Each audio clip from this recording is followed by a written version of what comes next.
next part of our program is we have, from the solution standpoint, from the strategy standpoint, we have Sam Sragand is going to talk a little bit about what UConn Poverty Solutions is doing and offer some perspective, and then we will have an open conversation as well. So I think I'm going to hold off on more questions for now, so we can have Sam switch over to the microphone from Aaron. But then Aaron will be here, so that when Sam does his comments, then we can have a free for all, and you can get all the muffins and fruit you can eat, as long as it lasts. So. Let's keep it rolling. Yeah, let's keep it rolling and do that. And, but again, let's thank Aaron that he'll be here. I can do it. Yeah. Hi, everyone. My name's Sam Sragand. I am the program manager for the Detroit Partnership on Economic Mobility at Poverty Solutions at the University of Michigan. My office is just on the other side of the Detroit Center here. I work on a variety of different issues. My main projects right now that are non-housing related are involved in the evaluation of the ShotStoppers Community Violence Intervention Program, the city-based grant program, using ARP funding, and wrapping up an early childhood literacy program with Brilliant Detroit, a local nonprofit, and then starting a program that probably we'll talk about a little bit here on homeowners insurance in Detroit and the issues around that. Part of the reason that Paul asked me to talk about this too is my background is as a housing civil rights attorney. So before I started this role and got my master's at the Ford School, I was a housing civil rights attorney in St. Louis and Detroit.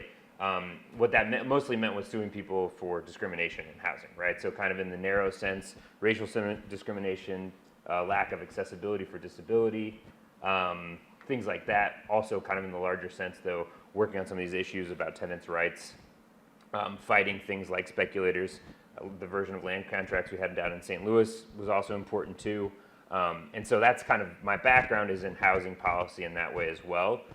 Since I've been up at Poverty Solutions, of course, many of you probably know Poverty Solutions work, but it kind of ranges across these different types of issues. In housing, we've done a lot of different stuff. So my role as in the Detroit partnership really started with my predecessor, Pat Cooney, working directly with the city mostly on projects with the city, right? So the idea was, especially post-bankruptcy, the city had kind of limited capacity to collect and analyze data around social policies, right? So Poverty Solutions was there to kind of assist with that. So a lot of our earlier projects around housing were looking at some of these post-bankruptcy projects that the city put together, like Make It Home, and we worked with a couple different partners on the land contract guide, things like that. Now we've kind of moved more into working with community partners alongside the city on different projects. So for example, the project that we're putting together for the homeowners insurance is working with the Rocket Community Fund, obviously interested in increasing home ownership in the city, so they're helping us kind of figure out what's going on with the lack of homeowners insurance in the city. I was titled here as a commentator, so I will try to then focus on the speculation part of it as well. And I wanted to give like a little context on it too, because first off, an important thing to note is Aaron's work is incredible in this regard. Going back to my time as an attorney, I spent so much time working on that LLC part of this, how complicated it is to try to figure out sometimes who these bad actors actually are behind some of these bad properties is incredible. So to do it not just for like one property, but to do it for properties across an entire city is wonderful, wonderful work. And it makes me smile. I, of course, am still, still very much connected to St. Louis, and I've pointed out some of these things to people in St. Louis. This is a great model for trying to investigate some of these things that some of the cases that are still going on that I started years ago there. So wanted to point that out. Important work, definitely. To kind of give more context to speculation and why it's important, though, I like to think about it as breaking it up into a couple different things. How does it affect our residential structure in the city of Detroit? How does it affect the commercial structure? And then how does it affect the municipal structure, right? And Aaron goes into most of these, but I just try to lay it out that way so you can kind of think how the framework works, right? The most straightforward one, to go back to that, to the Kefalanos properties on the left there, the most famous versions of speculation in the city are mostly commercial, right? Which is that along our commercial corridors, this is right on my my everyday drive back to my house on the other side of Indian Village. That's at Gratiot and Mack, that building right there. We see those commercial buildings all the time, right? So what does it actually do to the commercial property in the city? there's the most basic thing that we all experience, which is it's an aesthetic eyesore, right? So like literally it kind of has a mental effect on the way we kind of operate across the city. That is important on its own, but it's important to note that that eyesore actually does convert directly into issues around commercial property and like the ability to have tenants next door to those properties, right? Commercial tenants, but also things like the ability to kind of get a market going in any given area. As we all know, in Detroit, we see lots of businesses open, we see lots of businesses close, and part of some of that is trying to decide on what are the core places in the commercial corridors in which some of those properties, like it's kind of, you end up with a positive feedback loop, right? If you have enough businesses around, you get more foot traffic, right? That ideally becomes more businesses opening. You have things like kind of Corktown that end up happening there.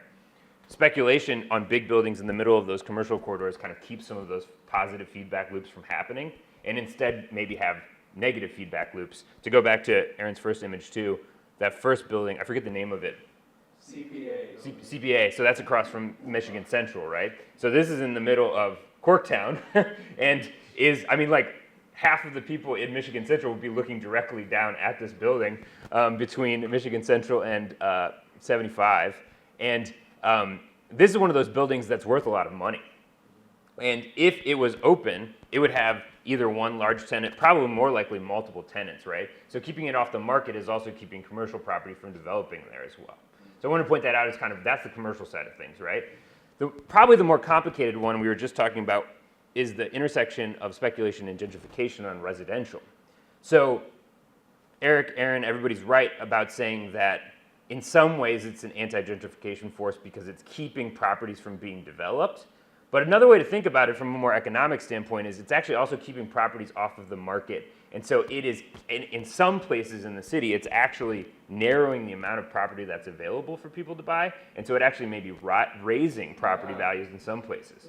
I think about that personally because I live, like I said, on the other side of Indian Village and East Village, right? So that area between Indian Village and the Stellantis plant has a huge amount of speculation, most famously the Hans people and the tree farm. I mean, arguably, people call them speculators. I think there's good reason to think that, but they do actually, some of that land is being put to use as a tree farm at least. But the idea being there, the Hans people talked about it from the very beginning, that they wanted to actually decrease the amount of available land, in part to actually, you know, you could take a fairly positive approach to this, raise up the homeowners, the property value that was already there, right? There's a way of arguing that that's a positive thing, but what that means is that that's a really positive thing for a homeowner, right? Because you have a mortgage, your mortgage isn't going to change, right? You're going to pay the same amount for that mortgage, or you own your property free and clear, and you're only paying things like insurance, hopefully, and like property taxes. What it does affect, though, is renters, right? Because as the property value goes up, that's going to have at least an indirect effect on the amount of rent that you're going to have to pay, and that then could actually increase kind of the issues we talk about with displacement through gentrification. So I did want to point that out kind of as part of that. The last of the three that I'll kind of comment on is the municipal level, which we talked about as well, right? The municipal level is kind of huge. Speculators are going to keep property from being used in a kind of productive way, which means that even if they pay their property taxes, they're not paying the amount of property taxes that they would be paying if it was used for productive reasons, right? So a vacant property like this isn't going to be worth the same amount that this same property would be if it was being used, right? So the city, by allowing the speculators to be there, is not collecting directly by some of these being bad actors and not paying the taxes that they even have to owe. But I think in a much larger sense, they're keeping this land from being put to more productive value and then having more tax returns based on that, right? So those are kind of thinking about that at those three different areas as far as that's the problems that come from speculation. The solutions, I go back to Aaron because some of these is kind of I've identified too as some solutions. So from an economic standpoint, the solution, what I always say is, you know, I've got lots of disagreements with capitalism, probably lots of people in this room do as well, but speculators are a creature of the market, right? Speculators exist because they make money off of it. So like, we can kind of shame them, we can do this, we can do that, but until we change the structure of this underlying system, there's going to be people that look like speculators that are going to figure out how the system works and they're going to make money off of it. So I always argue that the solutions end up being you make it more expensive and you make other things less expensive, right? And so some of these things that the city has tried and other groups have tried have in effect done that. One of the biggest ones is you make it more expensive upfront to get the property. This is where I think, like Aaron pointed out, the continued failure of the county to really care about this is a huge deal. Because they could, in different ways, enforce the regulations and laws that are already on the books to keep people from bidding, but they could also kind of make requirements in different ways that are in a slightly more complicated version of allowing a sale to go forth would be to have some conditions on that sale, right? Things like that.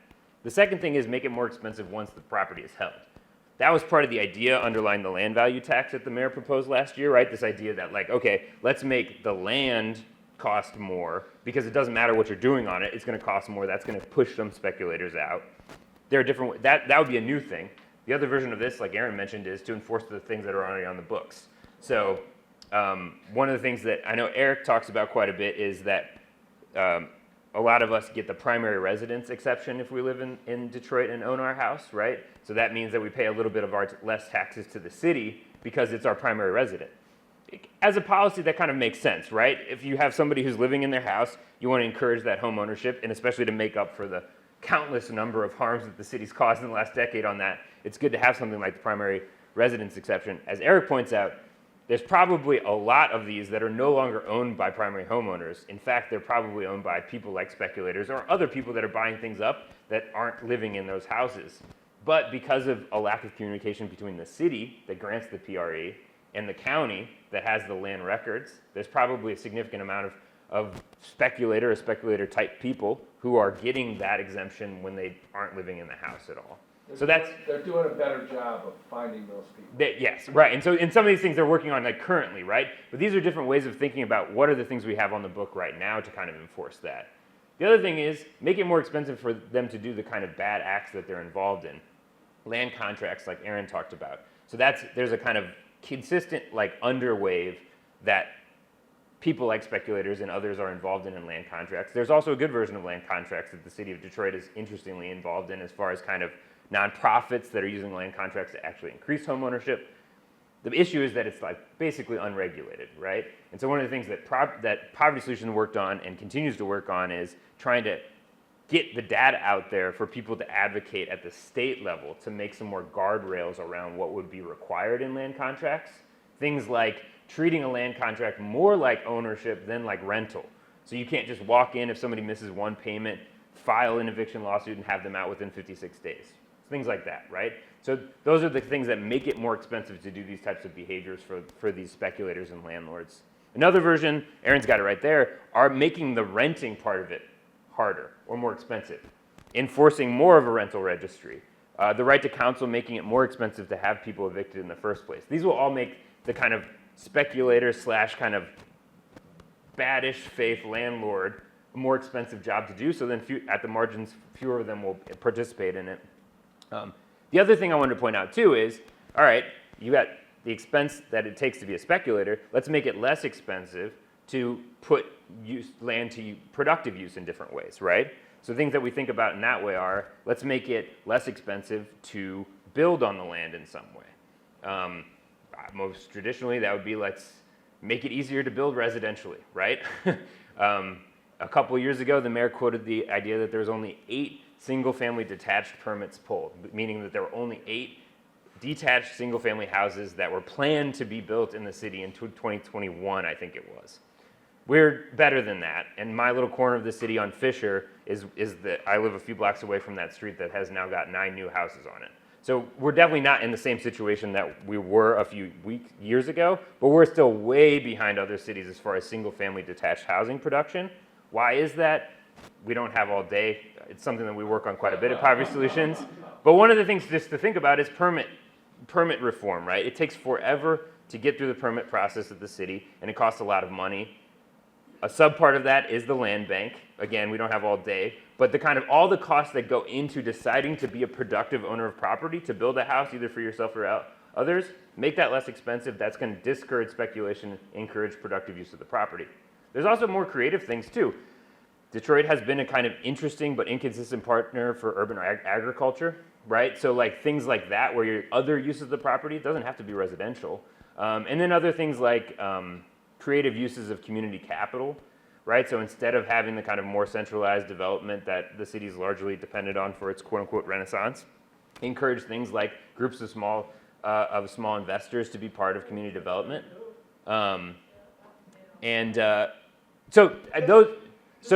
So by way of just suggesting, those are some of the things to think about as far as what are solutions and how to kind of put a framework on some of this. Let's see, let me look at my notes here if I had anything else. I think that was kind of my spiel though, yeah. And there are lots of experts in this room that I hope will correct anything that I said incorrectly. Yeah. Yeah, thank you.